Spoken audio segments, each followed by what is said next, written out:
Yo, we just people from the north side. Once the Timmy's hit the shore fine. Winter ready on the four ties. Heavy traffic during 4-5. Gotta hustle on your own time. Color people every port side. We just people from the north side. Ladies and gentlemen, as I gear up to gear down, this is exciting. I had him on the show one time.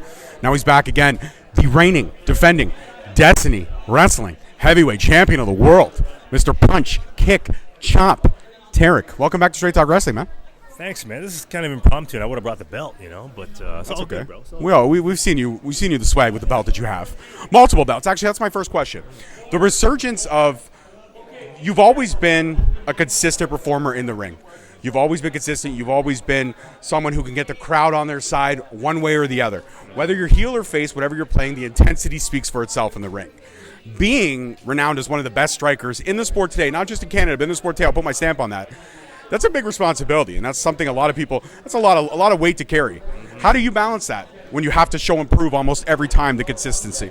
Man, it's something that I live by, man. It's like, if you're trying to be good at something, obviously it's going to take practice, and for some people, practice does make perfect, but in terms of me, I try to zone in on things that I'm good at, which is, the strikes. I've taken a bit more of a, not a bit more, it's pretty much my whole identity now, but it's something that I've definitely spent a lot of time on, and there's a lot of practice that goes into it. There's a lot of experience that comes with that too, and I'm always the biggest fan of making everything look as legit as ever when you're doing it.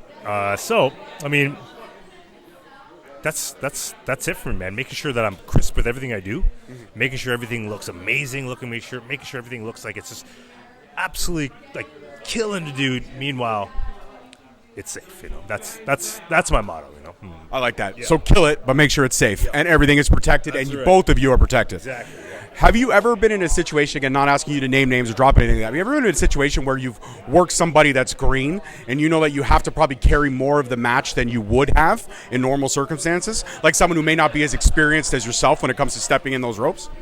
Yeah, man. I'd say it's probably about 75% of my matches now, in general, right? Because everybody's coming up, right? Coming up, right? And that's not a bad thing. You know what? If we flip the roles and I was the green guy coming up, I had a lot of the same type of mentors that some of them wanted to work with some of the newer guys. Some didn't. But the plus side for a lot of these newer guys is the guys of my generation. We all want to wrestle you. We want to work with you. We want to make sure you have good matches. You learn from it. But yeah, man, like that's, let's say, probably about 75% of my matches now, man. So would you consider yourself, as you ascend to the next level of your career and you're able to impart some knowledge right now, is almost coaching and guiding, not saying that you are a coach, but if you had the opportunity to be a coach and to guide, would you take that in stride? Would you be willing to pass on your knowledge to the next set of up-and-comers? I would say at a point, yeah. That's the whole point of this, is to give back what you've worked so hard to obtain at some point in your career. At least that's a part of what I want to do. So I would say, eventually, maybe down the road, I would be open to doing that. Not right now, but down the road, and I would be 100% open to at least discussing, some sort of coaching, training, something going on where I'm giving back mentally, but also taking what I've developed and giving that to the next generation. I love that. Now, I got to talk about my favorite member of your family, which is your son. He is the coolest kid in the natural world, next to Josh Alexander's son. I feel like him and Jet go toe-to-toe on being the most recognizable faces in Ontario. He comes to a lot of shows, and I see him getting in the ring. I see the twinkle in his eye. You see that as well. Do we think that we could see like a Tarik 2.0 down the line? Is the son going to follow in Dad's footsteps? You know what? I'm always a big fan of give something a shot, try it. There's a lot of people out there that want their children to follow in their footsteps and whatnot. And my motto also is like, if you want to try something out, give it a shot. Right? I'm not putting any pressure on them to do anything, but you can definitely tell like there are parts of him that's definitely genetically been just definitely passed down to him, because there's some things that he just does. I'm like, how the heck? Who taught you that? How did you know to do that? But yeah, man, I don't put any pressure on him. If he wants to. Sometimes, some days he's into wrestling. Some other days he wants to play with his cars. I don't know. He just has no interest in wrestling. So he likes boxing, which is amazing. So I I mean, I'm sure he's going to attempt something down the road that's like some sort of sport or something, and he's got my 100% support. Absolutely, I can see that. I can see you being the dad in the crowd. Get him, put him down, drop him. I can see that. Now, I mean, you and I are video game nerds. We've talked about video game nerds. I even gave you some tips on the new Mario Kart because we both went out and got Switch 2 day one. Yeah, that's what we do. We're firm Nintendo heads at the end of the day. Now, when it comes to the evolution of games, isn't it wild that you go back? Like, I go back on the virtual console sometimes, and I play Mario Kart 64, and I even play Mario Kart like Super Nintendo. And I look back and I think, how did we survive on this shit? Because the D blocks, everything looks like Minecraft when I go back and play something older. So when you see the evolution of video games and now getting able to share that love of video games with your son, how cool is that? And also, bonus question, has he beaten you yet? Oh yeah, man, the kid's incredible. Like, we'll answer the second question first. He's cleared like all of Punch Out, Super Punch Out, the regular Punch Out. These are games that obviously it's even before my generation, really, but those Nintendo classics like that are actually on the Nintendo Switch Online. He's hammered those games, man. Those games are timeless, obviously. But like, to answer your first question, going back, yeah, it's obviously graphically a little different playing them on different TVs, bigger HD TVs.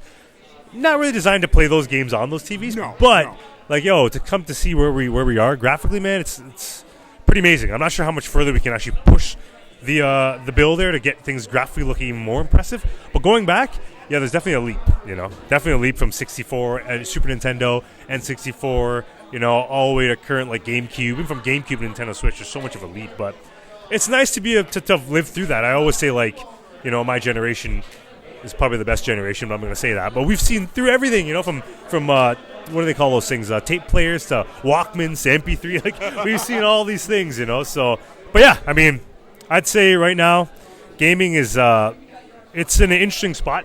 It's a lot more retro gaming. People are seeing a lot of the older stuff. People playing that stuff. A lot of new stuff. A lot of remakes. A lot of even revamps or enhanced editions. One of my favorite games of all time is Resident Evil 4. Oh yeah, good game. I absolutely, and I played it on its original state, and when it came out for like the Wii, that game's been remade so many times. I feel like it's been like Resident Evil 4 has been like the Wii, PS2, GameCube, Switch. It's came out for everything. Yeah, that's true. So that leads to my next question. What about, like, if you're on a desert island and you've only got one video game to play, what are you playing for the rest of your time until you get possibly rescued?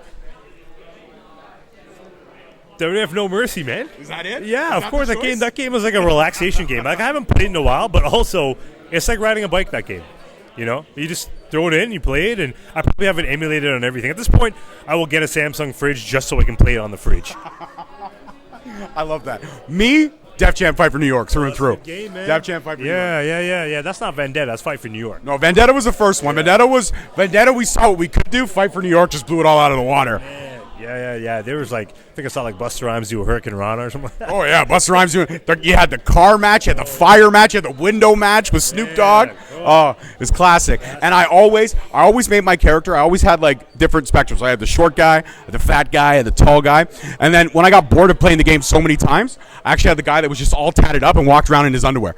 Like, he just was fully tatted from head to toe. Yeah. And the tattoos didn't even make sense, but he was just tatted head to toe. There was no flow or feng shui to the tattoos. Yeah, man. It's a good game, though. I remember that game, man. Yeah. Huh, yeah. I think I still have that I actually bought that game for PSP back in the days.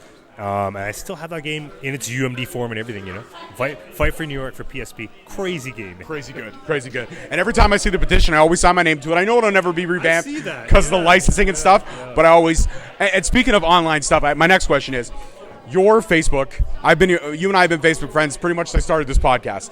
And I love the random sometimes posts you'll do where you'll put a caption, be like, the face you gave when the promoter says you're working this guy and he's only had one match, and then it's just... Yeah. They're all real stories, man. I know they are. Definitely, if this show goes well, or if it doesn't go well, there might be one, tomorrow that says, when the interview guy doesn't know what he's doing. Oh, come on now. You know what you do. I know. Those are legitimately, they're real, man. They are. This is this wonderful world of wrestling. It's friggin' hilarious, dude.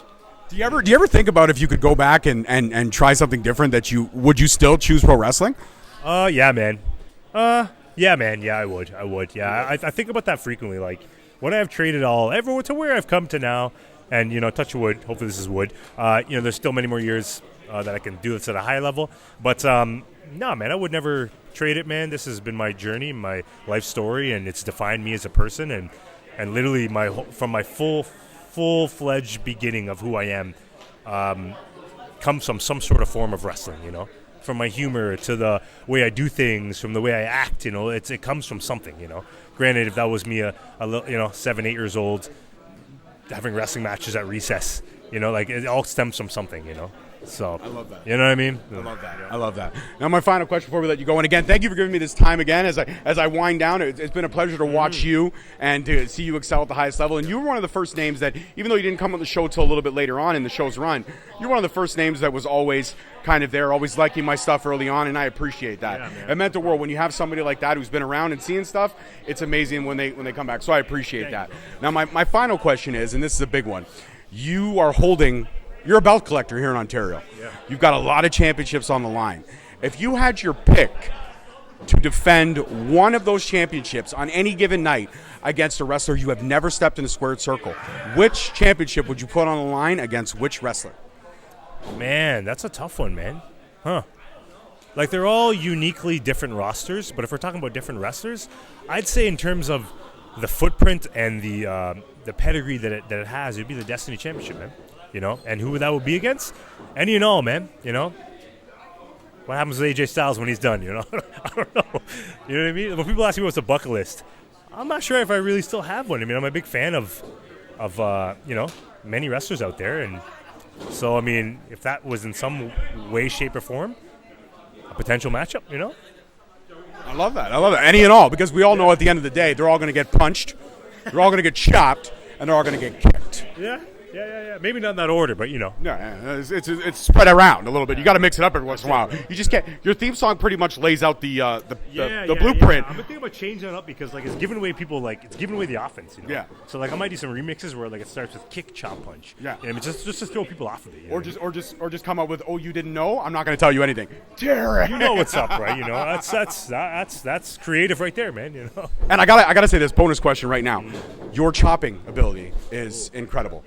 And I've never asked this before, but I'm going to. I'm going to. Yeah. How do you get that? How do you get that sound? That sound that just sends shockwaves through the audience. I aim for a certain target area, and I just hit them really hard, and the noise just propels. Normally, if you have a nice acoustic arena, a theater, it's louder. But I just hit them, man. Just hit them. Yeah, but in the right area. In the right area. So is this the right area? Is that the spot? Yeah, man. Yeah, that's right the right there. area, bro. Yeah. Right there. Yeah. Wow. Yeah, I don't want one, but I just wanted to know where the area was. I've seen them, I've called them, I've heard them, and they're all not pretty. Yeah, that happens sometimes. People ask at the merch table, Tarik, can you chop me? Here's $20. I'm like, man, I don't know if legally. I mean, morally, I wouldn't do it, but I mean, I don't know if I don't think that's the right thing to do. Yeah, it's not the right thing to do. So I don't know. But that's the idea. Where you aim for air and you hit really hard. And then you get the base. That's it. It's all just base at that point. Yeah. I mean, it's the thing. You also got to be able to the credentials for that is you got to be able to palm a basketball. Okay, you know what I mean? So you got to have bigger hands. Yeah. See, I don't. Right. We know they say about man with small hands. I'm not saying anything, but my wife's been around for 22 years, so I guess I'm doing something right. There you go. I don't know what I'm doing right, but I guess I'm doing something right. Maybe it's just that I put a couple babies in there, and then she can't leave now. It's kind of pot committed at this point. It's kind of pot committed. I love you, babe. I love you. All right, Tarik, thank you so much again for joining me for the last time. Yep. Ladies and gentlemen, peace, love, and wrestling. We'll see you maybe next time, maybe not. Who knows? Next time. Bye. Yo, we just people from the north side. Once the Timmy's hit the shore fine. Winter ready on the four ties. Heavy traffic during 4-5. Gotta hustle on your own time. Color people every port side. We just people from the north side.